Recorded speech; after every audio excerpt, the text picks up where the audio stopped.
చేశామని చెప్పుకునేటువంటి కార్యక్రమం మీరు ఇవాళ చేస్తున్నారు. అదేమంటే 72% అంటాడు. ఎక్కడి నుంచి తీసుకొచ్చాడు లెక్క నాకు అర్థం కాల. 72% పూర్తి చేశాం. 72 కాదు 50% కూడా మీరు పూర్తి చేయలే. ఇది వాస్తవం. నేను ప్రత్యేకంగా చెప్పాల్సిన అవసరం లేదు. కానీ మొన్న ఈ మధ్యనే ఆయన ప్రభుత్వం వచ్చిన తర్వాతే నిపుణుల కమిటీ వచ్చి వెళ్ళింది. కెనడాకు సంబంధించిన వారిద్దరు, అమెరికాకు సంబంధించిన వారిద్దరు, ప్రపంచంలోనే ప్రాజెక్టుల మీద పెద్ద అవగాహన కలిగినటువంటి వ్యక్తులు వాళ్ళు వచ్చి పరిశీలించి చాలా స్పష్టంగా చెప్పారు ఇవన్నీ తప్పులు చేశారు. ఎవరు తప్పులు చేశారు?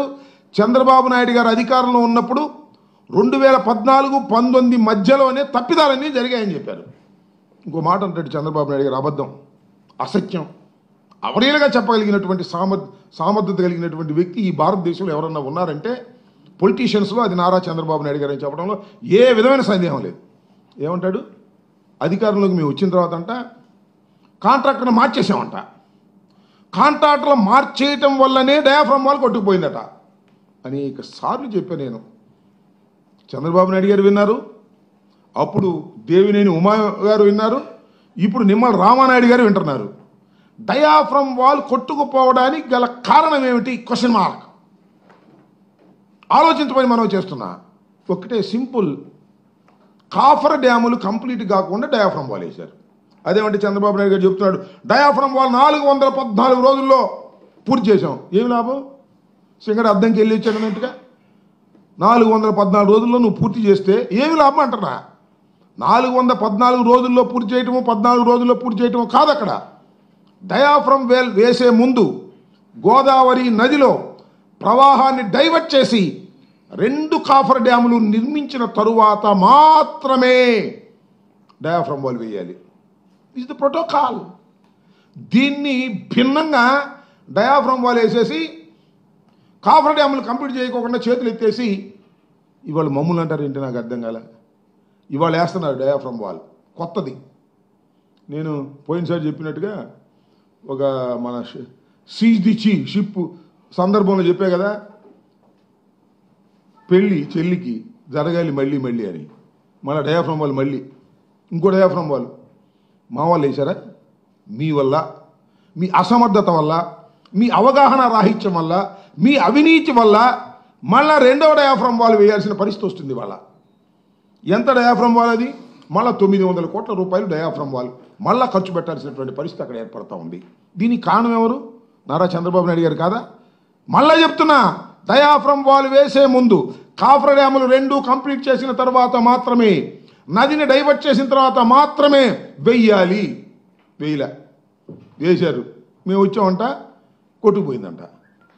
మొన్న ఆ కెనడా నుంచి, అమెరికా నుంచి వచ్చిన 4 నిపుణులు చెప్పారు అసలు తెలుగుదేశం పార్టీ అధికారంలో ఉన్నప్పుడు వరదలోనే ప్రారంభమైంది దెబ్బతింటామని.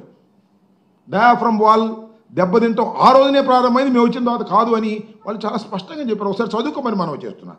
ఈ విధంగా అన్ని పచ్చి అబద్ధాలు ఆడేటటువంటి ప్రయత్నం ఇవాళ చంద్రబాబు నాయుడు గారు చెప్పడం చాలా దురదృష్టం. ఇక్కడ ఒక మాట అన్నాడు, ఒక అసమర్థత, అవగాహన రాహిత్యం, అవినీతి, కుట్ర ఇవన్నీ కలిసి పోలవరాన్ని ఎంత నాశనం చేశాయో అంత నాశనం చేశారు. మేమంట ఒక అసమర్థత అంట, ఒక అవగాహన రాహిత్యం అంట. ఇది జగన్మోహన్ రెడ్డి గారి అంట, వైఎస్ఆర్ కాంగ్రెస్ పార్టీ ప్రభుత్వాన్ని అంట. నేను చెప్తున్నా, మీరు అసమర్థులు, మీకు అవగాహన రాహిత్యం, అవగాహన సరిగా లేదు. వెళ్ళడం రావడం, సోమవారం వెళ్ళడం రావడం, బిల్లులు చేసుకోవడం, డబ్బులుగా చేయటం. దేవినేని ఉమ గారు మీరు చేసింది అదేంటండి? చంద్రబాబు నాయుడు గారికి అవగాహన రాహిత్యం అంటారేంటి? చంద్రబాబు నాయుడు గారు అసమర్థత అంటారేంటి? ఆయన 40 సంవత్సరాలు సీనియరు, పైగా ఇప్పటికి 3వ సారి 4వ సారి ముఖ్యమంత్రి అంటారా అని అనుకుంటారు మీరు. నేను చెప్తున్నా, అసమర్థత కాకపోతే, అవగాహన రాహిత్యం కాకపోతే నదిని డైవర్ట్ చేయకోకుండా ఎవరైనా ఏ దేశంలో అయినా వేస్తారండి డయాఫ్రమ్ వాల్. మన దేశంలో కాబట్టి సరిపోయింది, కానీ ఇలాగే ఇంకొక దేశంలో ఎక్కడ జరిగితే ఈ నష్టానికి ప్రాసిక్యూట్ చేస్తారు, ఉరి కూడా వేస్తారని మనం చేస్తున్నాం. ఇంత దుర్మార్గంగా చేసి ఇవాళ జగన్మోహన్ రెడ్డి గారి మీద అధికారంలో లేవు కాబట్టి, మాకు పత్రికల్లో రాసే పత్రికలు తక్కువ ఉన్నాయి కాబట్టి, మీకు మీడియా బలం ఎక్కువ ఉంది కాబట్టి అబద్ధాలుగా పుంకాలుగా చెప్పి జనాన్ని నమ్మించాలనేటువంటి ప్రయత్నం చేయటం చాలా దురదృష్టకరమని కూడా ఈ సందర్భంగా నేను మనవి చేస్తున్నా. అవినీతి అంట. ఎవరు అవినీతి? కుట్ర అంట. ఎవరు కుట్ర? అవినీతి మీరు, నేను అనలేదుగా. ఎవరన్నారు? మోడీ గారు అన్నారు. ఏటీఎం, ఏది ఏటీఎం? పోలవరం ఇది ఏటీఎం అని మీ ప్రధానమంత్రి గారే అన్నాడు. ఫండ్ ఇచ్చి ఆయన అన్నాడు. అవినీతి ఎవరిదండి? మాదే మీదే. మీరు పూర్తిగా అవినీతి చేశారు, పూర్తిగా అన్యాయం చేశారు, అవగాహన రాహిత్యం చేశారు. సందు దొరికింది కదా అని చెప్పేసి జగన్మోహన్ రెడ్డి గారి మీద, వైఎస్ఆర్ కాంగ్రెస్ పార్టీ మీద బురద తల్లేటటువంటి కార్యక్రమాలు మీరు చేస్తున్నారు. ఇది తగదని కూడా ఈ సందర్భంగా నేను చెప్పదలుచుకున్నా. కేంద్ర ప్రభుత్వం ఫేజ్ 1 కింద 12,157 కోట్లు శాంక్షన్ చేసిందని చెప్తున్నారు. నిజం. దానికి కారణం వైఎస్ఆర్ కాంగ్రెస్ పార్టీ. గర్వంగా చెప్తున్నా. మేము కింద నుంచి ఫైల్ నడిపి జస్ట్ బిఫోర్ ఎన్నికలకు ముందు క్యాబినెట్లో పెట్టాల్సింది. అప్పటికి ఏలియన్స్ కుదిరింది వీళ్ళకి. వెళ్ళి లబోదిబో మీరు క్యాబినెట్లో పెట్టమాకండి, ఇప్పుడు దీన్ని శాంక్షన్ చేయమాకండి, శాంక్షన్ చేస్తే జగన్మోహన్ రెడ్డి గారికి మంచి పేరు వస్తుందేమో, ఓట్లు పెరుగుతాయేమో అని అడ్డం పడ్డారు, ఆపారు. సరే అడ్డం పడ్డారు, ఆపారు. మొన్న శాంక్షన్ చేసుకున్నారు. శాంక్షన్ చేసుకుంటే 12,157 కోట్లు ఫస్ట్ ఫేజ్కి 41.15కి శాంక్షన్ చేశారు. That is the first phase. రెండో ఫేజ్ సంగతి దేవుడు ఎరుగు, దాని సంగతి మళ్ళీ చెప్తా. 2,300 కోట్ల రూపాయలు ఆల్రెడీ రిలీజ్ అయింది. దీన్ని ఈ 12,157 కోట్లలో 2,300 కోట్ల రూపాయలు రిలీజ్ అయితే ఏం చేశారని అడుగుతున్నా చంద్రబాబు నాయుడు గారిని. మొత్తం డైవర్ట్ చేసుకున్నారు, స్టేట్ గవర్నమెంట్కి వాడుకున్నారు. ఎందుకు చెప్తున్నానంటే, మమ్మల్ని అన్నారు. నిమ్మల రామానాయుడు గారు గుర్తుందో లేదో మీకు? జగన్మోహన్ రెడ్డి గారు కేంద్ర ప్రభుత్వం ఇచ్చినటువంటి పోలవరం డబ్బుల్ని డైవర్ట్ చేసుకున్నారు అని అవగాహన రాహిత్యంతో నిమ్మల రామానాయుడు గారు ప్రస్తుత ఇరిగేషన్ మంత్రి గారు అన్నాడు. అసలు అవకాశం లేదట. నేను ఒకసారి చెప్పి మళ్ళీ చెబుతున్నా. ఎందుకు అవకాశం లేదంటే, ఈ రకంగా 2,300 కోట్ల రూపాయల అడ్వాన్స్గా రిలీజ్ చేసిన సందర్భమే వైఎస్ఆర్ కాంగ్రెస్ పార్టీ ప్రభుత్వం లేదు. ఎప్పుడు రీఎంబర్స్మెంట్ ఇచ్చారు. రాష్ట్ర ప్రభుత్వం 2,000 కోట్లు ఖర్చు పెడితే, ఈ 2,000 కోట్లు ఖర్చు పెట్టాం బాబు, ఇగో బిల్లులు ఇవి అని మేము అప్లోడ్ చేసి వాళ్ళకి ఇస్తే, వాళ్ళు డిఫరెంట్ స్టేజెస్లో పరిశీలన చేసి వాళ్ళు డబ్బులు రిలీజ్ చేస్తారు. రిలీజ్ చేస్తే అవి రాష్ట్ర ప్రభుత్వం వాడకూడదు. రాష్ట్ర ప్రభుత్వం పెట్టుబడి పెట్టింది కాబట్టి. దీనికి ఇంతవరకు సమాధానం చెప్పలా ఎవరు? నిమ్మల రామానాయుడు గారు. చాలా సందర్భాల్లో మైక్ ముందుకు వచ్చాడు, మీడియా ముందుకు వచ్చాడు, మమ్మల్ని అనేక రకాలుగా మాట్లాడాడు. ఇంతవరకు రాష్ట్ర ప్రభుత్వం ఖర్చు పెట్టిన డబ్బులు వస్తే అవి మేము ఖర్చు పెట్టుకుంటే దాన్ని ఎట్లా అంటారయ్యా బాబు మీరు డైవర్షన్ అని? మేము వాడుకున్నామని ఎలా అంటారు డైవర్ట్ చేసామని? ఇవాళ మీరు డైవర్ట్ చేసుకున్నారు ఆ డబ్బులు, అది వేరే అంశం. దాన్ని ఖర్చు పెట్టాల్సిన డైవర్ట్ చేసుకుని స్లోగా పనులు చేసే కార్యక్రమం చేస్తున్నారు. That is a different matter అని కూడా ఈ సందర్భంగా నేను మనవి చేస్తున్నాను. కాబట్టి చంద్రబాబు నాయుడు గారు ఇంకోటి కూడా ఇక్కడ చాలా కీలకమైన విషయం చెప్పేసరి, ఆయన ఏదో 2027కి పూర్తి చేస్తాం, 2016కు పూర్తి అయిపోవాలి పనులన్నీ టార్గెట్ పెట్టారు. 72% పూర్తి అయితే మరి ఇన్నాళ్ళు ఎందుకు నాకు అర్థం కాలేదు. మా టైంలోనేమో మేమేం చేయలేదు అంటున్నాడు, మేము 3% చేస్తున్నాం అన్నాడు. ఏదో పిచ్చి లెక్కలు చెప్తున్నాడు. నేను మనవి చేస్తున్నా, వైఎస్ఆర్ కాంగ్రెస్ పార్టీ అధికారంలో ఉన్నప్పుడు 3 సంవత్సరాల పాటు అసలు పనులు చేయడానికి వీలైన పరిస్థితులు ఉన్నాయి. తెలుసా మీకు? ఏంటది? కరోనా దొరకల కూలి. అయినా సరే మొత్తం నదిని డైవర్ట్ చేసి ప్రవాహాన్ని మళ్లించినటువంటి ఘనత వైఎస్ఆర్ కాంగ్రెస్ పార్టీ ప్రభుత్వానికి దక్కుతుందని కూడా ఈ సందర్భంగా నేను మనవి చేస్తున్నా. స్పిల్వేని పూర్తి చేసింది మేము, గేట్లు పెట్టింది మేము, lower copper dam, upper copper డ్యాములు పూర్తి చేసింది మేము. ఇన్ని పూర్తి చేస్తే చంద్రబాబు నాయుడు మేమేం చేయలేదంట, ఆయనే మొత్తం చేశాడంట. వరల్డ్ రికార్డ్ అంటే ఏదో చెప్తున్నాడు. రికార్డే మొత్తం వేసి పారాడు సిమెంట్ బిల్లు కోసం, డబ్బులు చేసుకోవడం కోసం.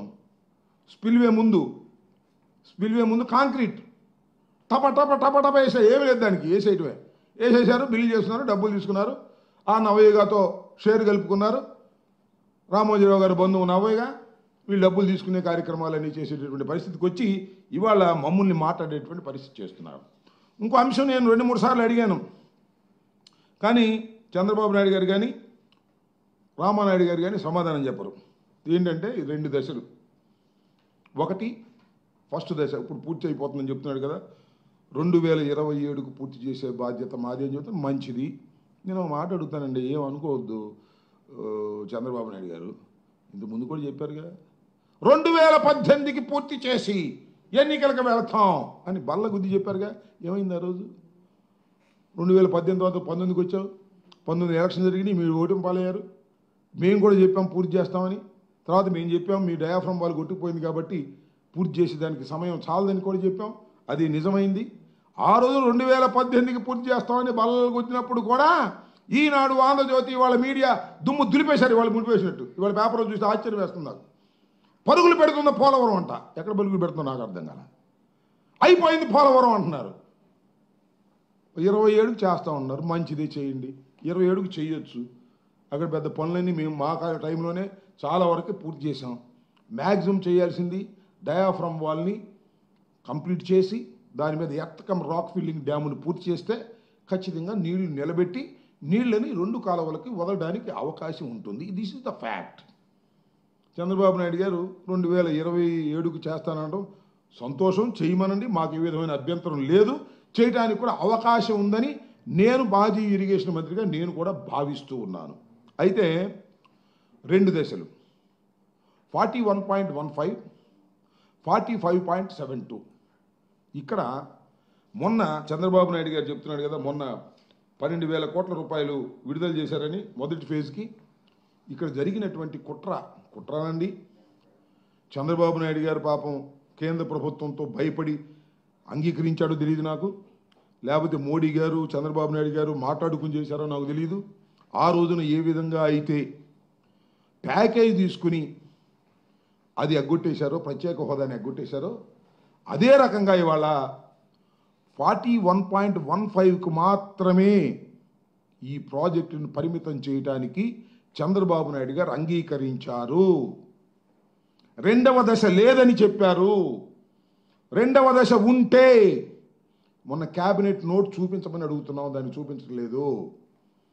ఈ మొదటి దశతోనే పూర్తి చేసేసి మళ్ళా రీహాబిలిటేషన్కి దీనికి ఇవ్వాల్సినటువంటి 30,000 కోట్లు ఎగ్గొట్టేయాలని చెప్పేసి సింపుల్గా తప్పుకోవాలని కేంద్రం నిర్ణయించుకుంది. ఆ కేంద్రం నిర్ణయంలో చంద్రబాబు నాయుడు గారు కూడా పాత్రదారయ్యారు. ఇది మొత్తానికి బ్యారేజ్ కిందే చేయాలనేటువంటి ప్రయత్నం చేస్తున్నారు. ఇది చాలా దుర్మార్గమైంది. పోలవరం నిర్మాణం ఆశించింది ఇది కాదని కూడా ఈ సందర్భంగా నేను మనవి చేస్తున్నా. దానికి అనేక సార్లు చెప్పిన రామానాయుడు గారు అంటారు, అసలు మొదటి దశ 2వ దశ మీరే పెట్టారు అంటున్నాడు. మేం కాదు పెట్టింది, అది మాన్యువల్లో ఉండేటువంటి ప్రశ్న. మొదటి దశ చాలాసార్లు చెప్పారు. దీనికి మాత్రం సమాధానం చెప్పడు రామానాయుడు గారు. పచ్చ చొక్కా వేసుకొచ్చి ఏదేదో పిచ్చి మాటలు మాట్లాడుతున్నాడు. పచ్చ చొక్కా వేసుకుని పిచ్చి మాటలు మాట్లాడటం కాదు స్వామి, ఉన్న వాస్తవాలు చెప్పడానికి ప్రజలకు ప్రయత్నం చేయండి. చంద్రబాబు నాయుడు గారు లాగా ఆయన 100 అబద్ధాలు ఆడితే 102 ఆడుతున్నాడు. నాకు అర్థం కాల. ఇట్లా అబద్ధాలు ఆడేటటువంటి కార్యక్రమం చేయటం చాలా దుర్మార్గం అని కూడా ఈ సందర్భంగా నేను మనవి చేస్తున్నాను. మరొక్కసారి చెప్తున్నా, పోలవరం అనేది ఈ రోజున ఈ దుస్థితికి రావడానికి ప్రధానమైనటువంటి కారణం నారా చంద్రబాబు నాయుడు గారి అవగాహన రాహిత్యం, నారా చంద్రబాబు నాయుడు గారి అసమర్థత, నారా చంద్రబాబు నాయుడు గారి అవినీతి. నారా చంద్రబాబు నాయుడు గారు దీన్ని ఏటీఎంగా భావించారే తప్ప మరొకటిగా భావించలేదు. కాబట్టే ఇవాళ ఈ దుస్థితి ఈ పోలవరం ప్రాజెక్టుకు వచ్చింది. మళ్ళా చంద్రబాబు నాయుడు గారి హయాంలోనే మరింత దిగజార్చేటటువంటి పరిస్థితికి తీసుకువెళ్తున్నారు. 41.15కి పరిమితం చేసి ఆంధ్రప్రదేశ్ ప్రజలకు ద్రోహం చేసేటటువంటి కార్యక్రమం చేస్తున్నారు. ఇది ఇష్టం వచ్చినట్టుగా జగన్మోహన్ రెడ్డి గారి మీద నిందలు వేయడానికి మాత్రం ప్రతి సందర్భాన్ని ఉపయోగించుకోవటం చాలా దురదృష్టకరంగా నేను భావిస్తున్నాను. ఉన్నది ఉన్నట్టుగా సాధ్యమైనంత వరకు చెప్పేటటువంటి ప్రయత్నమే మేము చేస్తున్నాం తప్ప దుర్మార్గంగా ప్రవర్తించాలని మాత్రం మేము అనుకోవటం. దిస్ ఇస్ ద ఫ్యాక్ట్స్ మాత్రమే మేము ముందు పెడుతున్నాను. ఇవాళ చంద్రబాబు నాయుడు గారు చెప్పిందంతా కూడా అసత్యాలని కూడా ఈ సందర్భంగా మీ ద్వారా రాష్ట్ర ప్రజానీకానికి వారికి కూడా తెలియపరుస్తూ ఉన్నాను. ఇంకా